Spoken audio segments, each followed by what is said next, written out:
Hello everyone, नमस्ते। आप सभी का स्वागत एजुकेशन राइज पर। दोस्तों, आज की इस क्लास में हम कक्षा 12 के लिए हिंदी अनिवार्य का जो चैप्टर है भाषा, व्याकरण और लिपि, इसके हम प्रश्न उत्तर करेंगे। इसमें हम बहुविकल्पात्मक प्रश्न भी करेंगे, उसके बाद में रिक्त स्थान वाले प्रश्न भी करेंगे और उसके बाद में अति लघुत्रात्मक प्रश्न भी हम यहाँ पर करने वाले हैं।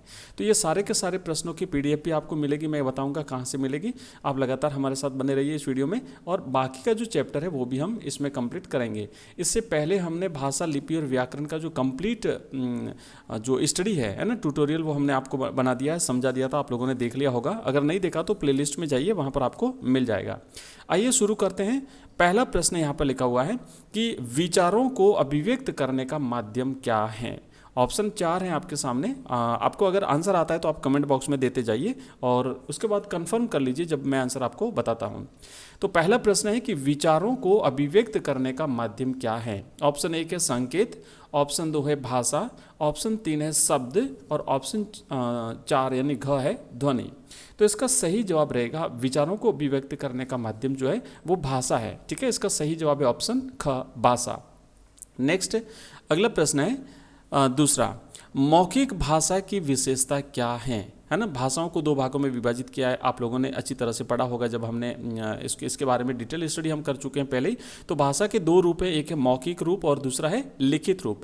तो प्रश्न है कि मौखिक भाषा की विशेषता क्या है। ऑप्शन 1, यह स्वाभाविक होती है। ऑप्शन ख है वाक्य छोटे छोटे होते हैं। ऑप्शन 3 ग है परिवर्तनशील होती है और ऑप्शन घ है उपर्युक्त सभी। तो इसका सही जवाब रहेगा ऑप्शन घ, उपर्युक्त सभी। यानी जो मौखिक भाषा होती है, मौखिक भाषा जो इसको हम बोल करके अभिव्यक्त करते हैं उसे मौखिक भाषा कहते हैं। तो ये जो मौखिक भाषा है ये एक तो स्वाभाविक होती है, दूसरा इसमें वाक्य छोटे छोटे होते हैं और तीसरा है ये परिवर्तनशील होती है ना। थोड़े थोड़े स्थान के बाद में ये परिवर्तन आ जाता है इस मौखिक भाषा में। और फिर होता है ऑप्शन है कि उपर्युक्त सभी। तो ये उपर्युक्त सभी जो है इसकी विशेषता होती है। नेक्स्ट है तीसरा प्रश्न। तीसरा प्रश्न है कि भाषा की सबसे छोटी इकाई क्या है। भाषा को जो हम उसका जो विभाजन करते हैं, भाषा के जो भिन्न भिन्न अंग हैं उसमें सबसे छोटी इकाई किसे माना है। ऑप्शन 1 है वर्ण, ऑप्शन ख है शब्द, ऑप्शन ग है पद और ऑप्शन घ है वाक्य। तो ये जो प्रश्न है इसका सही जवाब रहेगा दोस्तों ऑप्शन क, वर्ण जो है ना। वर्ण यानी अक्षर जिसे हम बोलते हैं, तो इसे हिंदी में शुद्ध रूप में वर्ण बोलते हैं। वर्ण जो है ये भाषा की सबसे छोटी इकाई होती है। दोस्तों, अगर आप इसके लिखित आंसर अगर चाहते हैं ना कि कौन से प्रश्न का क्या आंसर है, रिटर्न आंसर इसके अगर चाहते हैं और इसके PDF अगर आप चाहते हैं तो आप हमारा ऐप डाउनलोड कर लीजिए। एजुकेशन राइज नाम से हमारा ऐप है, आपको प्ले स्टोर पर मिल जाएगा। आप लिखेंगे एजुकेशन राइज, ठीक है ना। और आप इस वीडियो के डिस्क्रिप्शन में एक लिंक दिया हुआ है, उस लिंक पर क्लिक करके भी आप हमारा ऐप डाउनलोड कर सकते हैं, जहाँ पर हमने क्लास 12 के लिए विभिन्न कोर्सेज लॉन्च कर रखे हैं। Hindi compulsory, English compulsory, Hindi साहित्य, हिस्ट्री, पॉलिटिकल साइंस, ज्योग्राफी है ना, सारे के सारे। तो जो आपका सब्जेक्ट है आप उसको वहाँ से आप उसकी PDF जो प्रत्येक चैप्टर की PDF, उस चैप्टर से संबंधित जो क्वेश्चन आंसर्स हैं है ना, उसके अलावा हमने जो मॉडल पेपर्स बना रखे हैं टेस्टों के लिए, हाफ ईयरली एग्जाम के लिए, आप वार्षिक परीक्षा के लिए, सारे मॉडल पेपर्स आपको वहाँ पर मिलेंगे। तो आप सारी PDF वहाँ से प्राप्त कर सकते हैं। आप हमारा ऐप डाउनलोड कर लीजिए। तो आगे बढ़ते हैं। नेक्स्ट प्रश्न है चौथा प्रश्न, भाषा के मौखिक रूप में प्रयोग होता है। भाषा के मौखिक रूप में क्या चीज़ें प्रयोग होती हैं। ऑप्शन 1 केवल ध्वनि का प्रयोग होता है, ऑप्शन ख है केवल वाक्य विन्यासों का प्रयोग होता है, ऑप्शन ग है केवल संकेतों का प्रयोग होता है और ऑप्शन घ है केवल शाब्दिक उच्चारण होता है ना। मौखिक भाषा के मौखिक रूप में किस चीज़ का प्रयोग होता है। तो इसका सही जवाब है केवल ध्वनि का प्रयोग होता है। मतलब जब हम बोलते हैं ना तो केवल ध्वनि निकलती है, हम केवल ध्वनि का प्रयोग करते हैं। वाक्य विन्यास, संकेत, शाब्दिक उच्चारण, ये ऐसा कुछ भी इसमें नहीं होता है। तो सही जवाब रहेगा ऑप्शन क, केवल ध्वनि का प्रयोग जो है वो मौखिक भाषा में किया जाता है। नेक्स्ट प्रश्न है पांचवा, व्याकरण की आवश्यकता क्यों रहती है। व्याकरण किसके लिए उपयुक्त है, क्या जरूरत होती है व्याकरण की। ऑप्शन 1 है क है भाषा का शुद्ध रूप बनाए रखने के लिए, ऑप्शन ख है भाषा का मानक रूप निर्धारित करने के लिए, ऑप्शन ग है भाषा के अंगों का नियमबद्ध विवेचन करने के लिए, और ऑप्शन घ है उपयुक्त सभी के लिए।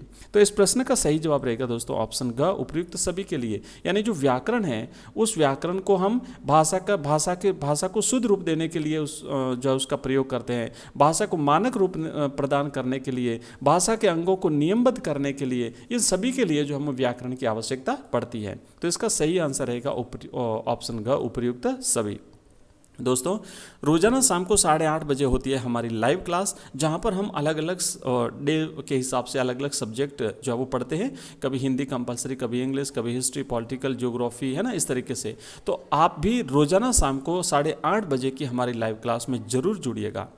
नेक्स्ट आगे बढ़ते हैं। इसके अलावा आप हमारा टेलीग्राम चैनल है एजुकेशन राइज नाम से ही टेलीग्राम पर अवेलेबल, आप सर्च करेंगे टेलीग्राम चैनल में जाकर के एजुकेशन राइज, तो आपको वहाँ पर जो हमारा चैनल मिलेगा उससे ज्वाइन कर लीजिए, जहाँ पर हम लेटेस्ट अपडेट डालते हैं एग्जाम से रिलेटेड, हमारे वीडियोज़ के से रिलेटेड, आपके परीक्षा से संबंधित महत्वपूर्ण इन्फॉर्मेशन, और हमारी PDF भी आपको वहाँ पर मिल जाएगी। नेक्स्ट छठा प्रश्न है, भाषा के चिन्हों को प्रकट करने का माध्यम क्या है? भाषा के जो चिन्ह होते हैं उनको हम किसके माध्यम से प्रकट करते हैं? ऑप्शन 1 ध्वनि के माध्यम से, ऑप्शन ख है लिपि के माध्यम से, ऑप्शन ग है व्याकरण के माध्यम से, और ऑप्शन घ है वाक्य के माध्यम से। तो इस प्रश्न का सही जवाब रहेगा कि भाषा के जो चिन्ह होते हैं उन्हें हम लिपि के माध्यम से प्रकट करते हैं, क्योंकि भाषा जो लिखित चिन्ह है, लिखित चिन्हों का प्रयोग ही लिपि कहलाती है। भाषा को जब हम चिन्हों के लिखित रूप में जब हम चिन्हों को प्रकट करते हैं तो वही लिपि कहलाती है। तो इसका सही जवाब होगा ऑप्शन ख।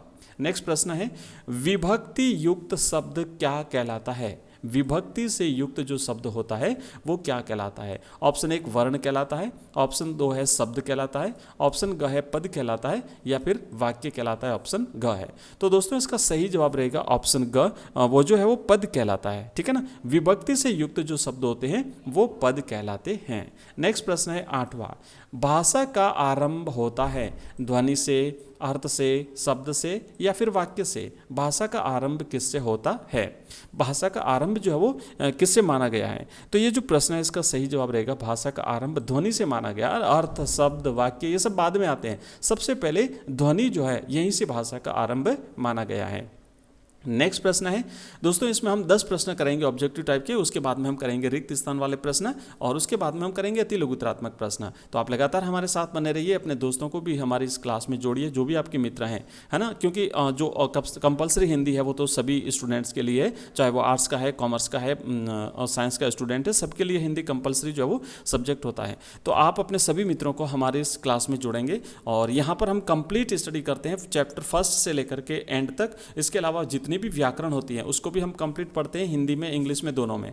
तो आप जो है वो हमारे साथ जुड़ते रहें, और लाइव क्लास को भी जरूर ज्वाइन करें, और मॉडल पेपर्स का भी अध्ययन जरूर करें जो कि हम जारी करते हैं। इसके अलावा PDF के लिए आप हमारा टेलीग्राम चैनल जो है वो ज्वाइन कर लीजिए, और इसके अलावा हमारा ऐप जो है वो उसे भी डाउनलोड कर लीजिए। इन सभी का लिंक आपको हमारे इसी वीडियो के डिस्क्रिप्शन में और हमारे सभी वीडियोज़ के डिस्क्रिप्शन में आपको मिल जाएगा।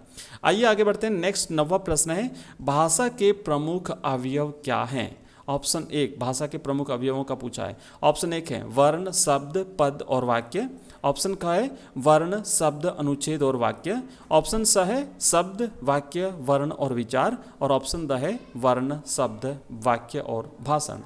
तो दोस्तों सही जवाब रहेगा ऑप्शन क, वर्ण होता है, वर्ण के बाद शब्द बनता है, शब्द के बाद में पद बनता है, और पद के बाद में वाक्य बनता है। तो ये भाषा के प्रमुख अवयव है, वर्ण, शब्द, पद और वाक्य, ऑप्शन का। नेक्स्ट है 10वां प्रश्न, और ये अंतिम ऑब्जेक्टिव प्रश्न है, अशोक के शिलालेख ब्राह्मी लिपि और किस भाषा में उत्कीर्ण है? ये इतिहास का भी प्रश्न है, इतिहास जिसका सब्जेक्ट है उन्होंने भी पढ़ा होगा। हिंदी में आप ये प्रश्न कई बार पूछा जाता है कि जो अशोक के प्रारंभिक, जो अशोक के जितने भी शिलालेख मिले हैं वो ब्राह्मी लिपि में जो है वो लिखे गए हैं, और उस ब्राह्मी लिपि तो ब्राह्मी थी, लेकिन भाषा कौन सी थी? क्योंकि आपको बता दूं कि प्राचीन भारत की हमारी जो 2 लिपियाँ थी, ब्राह्मी और खरोष्टी, ठीक है, ये 2 लिपियाँ थी, और उसी ब्राह्मी और खरोष्टी लिपि में से धीरे धीरे हिंदी का विकास होता है। तो हिंदी का विकास जो हुआ वो ब्राह्मी लिपि से हुआ है, ठीक है, ब्राह्मी से देवनागरी और इस तरीके से हिंदी का विकास हुआ है। भाषा कौन सी थी ये आपको बताना है, संस्कृत भाषा, पाली भाषा, प्राकृत भाषा या फिर हिंदी भाषा? तो इसका सही जवाब है ऑप्शन ग, प्राकृत भाषा में। अशोक के जितने भी शिलालेख हैं वो ब्राह्मी लिपि में लिखे गए और साथ ही साथ पाली जो प्राकृत भाषा है, प्राकृत भाषा में लिखे गए। हालांकि इसके कुछ शिलालेख जो हैं वो अशोक के अरामाइक और खरोष्टी लिपि और अरामाइक लिपि में भी लिखे गए हैं, यूनानी लिपि में भी लिखे गए हैं, ठीक है ना, जो पश्चिमोत्तर भारत में जो शिलालेख प्राप्त हुए हैं वो।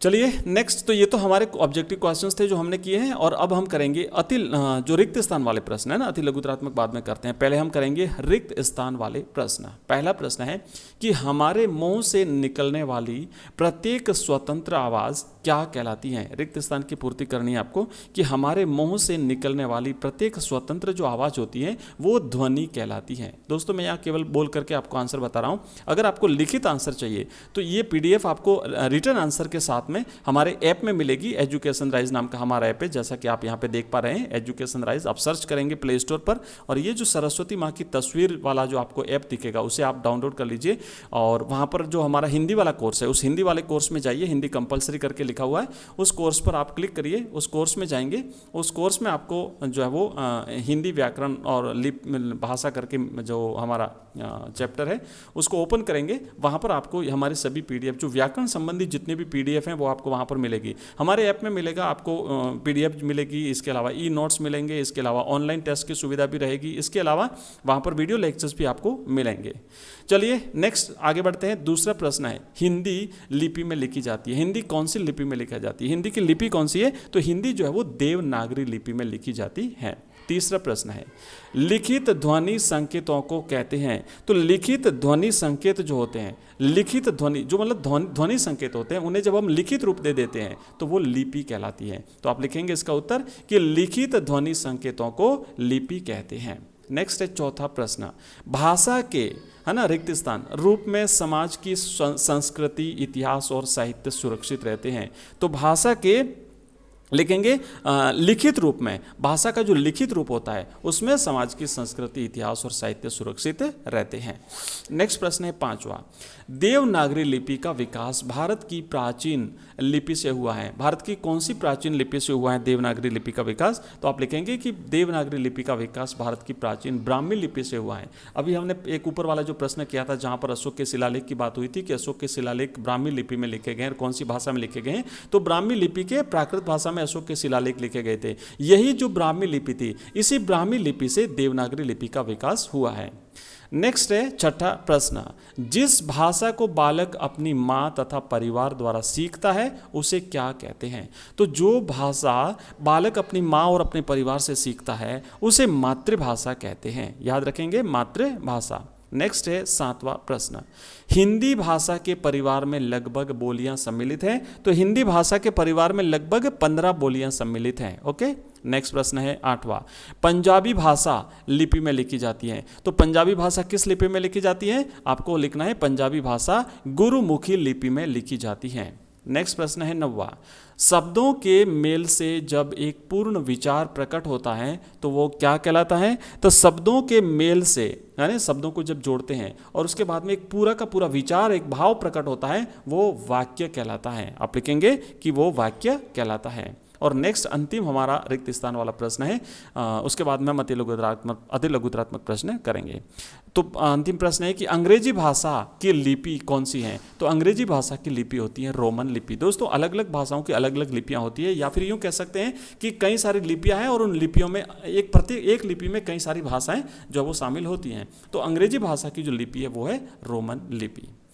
अब हमने करेंगे यहाँ पे अति लघुतरात्मक प्रश्न। पहला प्रश्न है, भाषा की परिभाषा लिखिए। आपको डेफिनेशन देनी है भाषा की, भाषा किसे कहते हैं। आप लिखेंगे कि जो वाणी होती है ना, व्यक्त वाणी, बोल करके जिसे हम अभिव्यक्त करते हैं, तो बोल करके जिस वाणी को अब हम अभिव्यक्त करते हैं या फिर व्यक्त वाणी के रूप में जिसकी अभिव्यक्ति की जाती है उसे भाषा कहते हैं। ठीक है, व्यक्त वाणी के रूप में जिसकी अभिव्यक्ति होती है या फिर बोल करके जिसकी अभिव्यक्ति की जाती है वो भाषा कहलाती है। नेक्स्ट है, भाषा के कौन कौन से दो रूप हैं, तो आप लिखेंगे भाषा के दो रूप हैं, एक है मौखिक भाषा और दूसरा है लिखित भाषा। ठीक है, भाषा के दो रूप हैं, मौखिक और लिखित भाषा। तीसरा प्रश्न है, भाषा और बोली में क्या अंतर है, तो आप लिखेंगे कि भाषा जो है वो बड़ी होती है और बोली छोटी होती है। भाषा विस्तृत क्षेत्र में बोली जाती है जबकि बोली छोटे क्षेत्र में जो है वो सीमित क्षेत्र में बोली जाती है। नेक्स्ट लिखेंगे राजस्थानी बोलियों के वर्ग में कौन कौन सी बोलियां सम्मिलित की गई हैं। तो इसका उत्तर आपको लिखना है कि राजस्थानी जो बोलियां हैं उसमें मारवाड़ी हैं, मेवाड़ी हैं, है ना, ढूंढाड़ी हैं और हाड़ौती, ये कई सारी भाषाएं हैं, है ना, हाड़ौती, मेवाड़ी, मारवाड़ी, ढूंढाड़ी, इस तरीके से जो वो भाषाएं आती हैं इसमें।